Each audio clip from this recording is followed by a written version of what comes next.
The small-town diner sat at the edge of the highway, its neon sign flickering weakly against the quiet evening sky. Inside, the place was filled with the warm aroma of fries, coffee, and pie. Families sat in booths, truckers leaned on the counter, and soft music played from the old jukebox near the door. It was the kind of place where people came for comfort, for routine, for a sense of familiarity that made life's hardships a little easier to bear. But on this particular evening, the peace was disturbed in a way that made every heart in the diner grow heavy. At a corner booth sat a girl no older than 16. Her name was Lily. She had soft brown hair pulled back in a messy ponytail, and she wore a simple hoodie 2 sizes too big for her thin frame. What made her stand out, though, was the way she held her crutches against the side of the booth, her legs stiff from the condition she had lived with since birth. Walking was always a struggle, every step marked by pain and effort, but Lily carried herself with quiet dignity. Her eyes were bright, though tired, and she had learned long ago how cruel the world could be. She had only come in for a milkshake, something she treated herself to every Friday after school. But tonight, a group of boys from her school followed her in. They were the kind of boys who lived for attention, who laughed the loudest in class, who thought cruelty was a form of entertainment. 3 of them slid into the booth next to hers, smirking, whispering, making sure their voices carried. "Careful. Don't trip." One of them jeered loudly as Lily tried to shift her crutches. "Oh wait, she trips all the time, doesn't she?" Another mimicked the way she walked, dragging his foot across the floor in an exaggerated limp. The third pretended to fall against the counter, clutching his leg like he had broken it. Their laughter was sharp, cruel, and it cut through the diner like broken glass. The other diners looked uncomfortable, some shifting in their seats, some glancing at Lily with pity, but no one spoke up. That was the thing about bullies. They thrived in silence, feeding off the fear and hesitation of those who knew it was wrong but felt powerless to stop it. Lily kept her eyes on her milkshake, gripping the straw so tightly her knuckles turned white. She had learned that reacting only made things worse. If she cried, they laughed harder. If she got angry, they pushed further.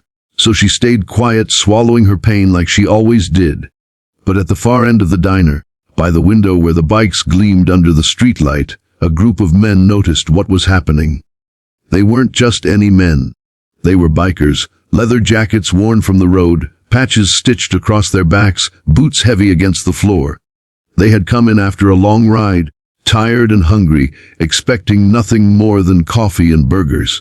Yet the moment they heard the laughter and saw the cruelty directed at the girl in the corner, something shifted in the air. The leader of the group, a tall man with a thick beard and eyes that had seen too much of life's battles, leaned forward. His name was Jack, and though his presence was intimidating, there was a quiet kindness about him, the kind that came from years of understanding pain. He exchanged a look with his brothers, and without needing words, they all knew what had to be done. Jack stood, the weight of his boots echoing across the diner as he walked toward Lily's booth. The bullies noticed him approaching, their laughter faltering for a moment, but arrogance pushed them to continue. "What's this?" one of them sneered. "Gonna cry to your biker daddy now?" They all laughed again, though the sound wavered, uncertain.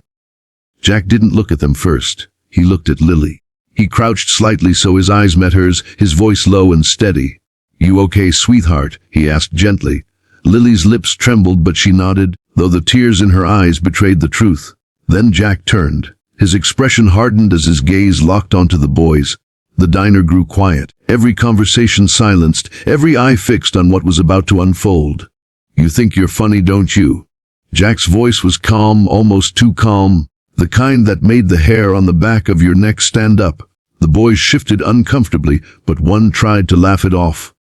"We're just joking, man. Relax, joking," Jack repeated, his voice dropping.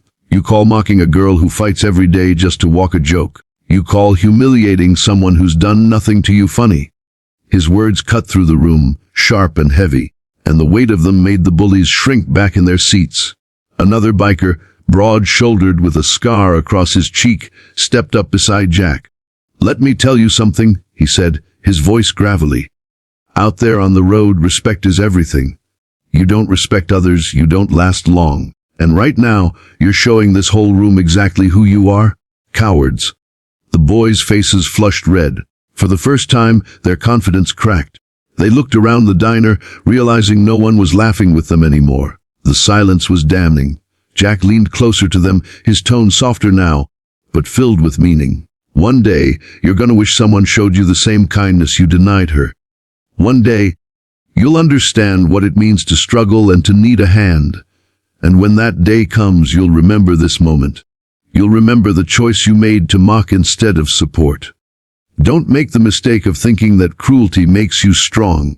It makes you weak. The bullies didn't respond. They slid out of the booth awkwardly, muttering excuses, and left the diner with their heads down. The sound of the door slamming behind them echoed like an ending. The end of their cruel show.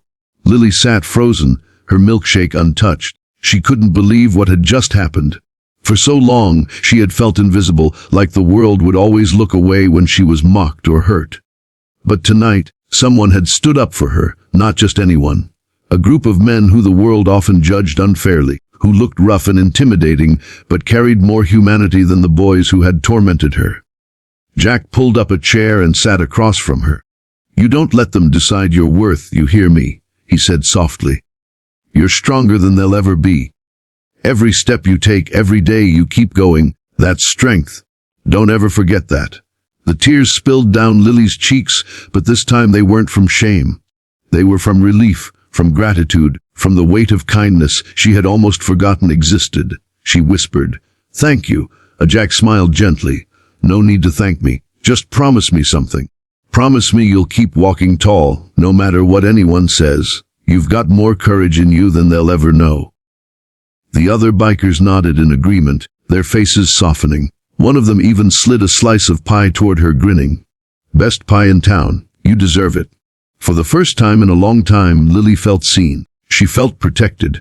And she realized that kindness could appear in the unlikeliest of forms, even from strangers who carried the scars of their own battles. The diner slowly returned to normal, but the atmosphere was different now, warmer, lighter, filled with the silent acknowledgement that something powerful had just happened.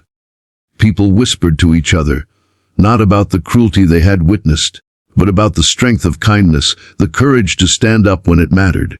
And as Lily took her first bite of pie, a small smile breaking through her tears, she felt something she hadn't felt in a long time: hope.